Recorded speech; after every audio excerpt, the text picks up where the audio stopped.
Sa iba pang mga balita, isinasapinal na ng Department of Labor and Employment o ng DOLE ang memorandum na naglalayong bawasan ng kalahating porsyento ang kontraktualisasyon sa bansa bago matapos ang taon. Samantala, suportado naman ng Employers Confederation of the Philippines ang naturang hakbang ng DOLE. Si Lala Babilonia sa detalye. Suportado ng Employers Confederation of the Philippines o ECOP ang memorandum na itatalaga ni Labor Secretary Silvestre Bello upang mabawasan kahit na kalahating porsyento ang kontraktualisasyon sa bansa bago matapos itong taon. Ani Donald D. ng ECOP, kayang-kaya umano itong maabot. And in fact, we already indicated to the Secretary that ECOP will cooperate and be partners in this. We think that yung kanyang 50% is achievable.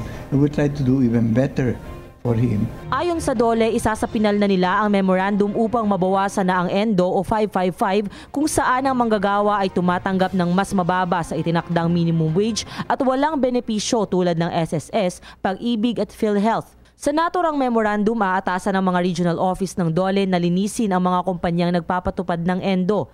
Ang ECOP umano, handang-handang makiisa sa DOLE. One of the things we will immediately institute is we will ask all our members not to go into any service contract or not to enter into contract with any contractor unless they are registered with the DOLE. Sinuportahan din ng ECOP ang pahayag ni Bello na ang pagtuldok ng endo practice ay hindi nangangahulugang magkakaroon ng pagkawala ng hanap buhay. Gayunpaman, it's not loss of jobs.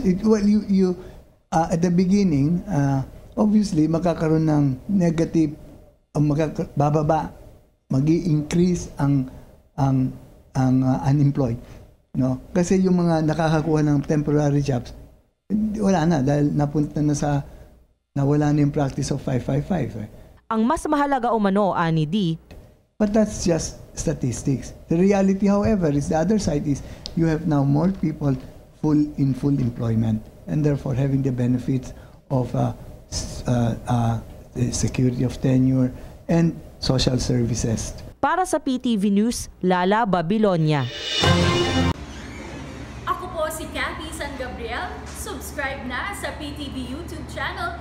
I-click lang po ang subscribe button.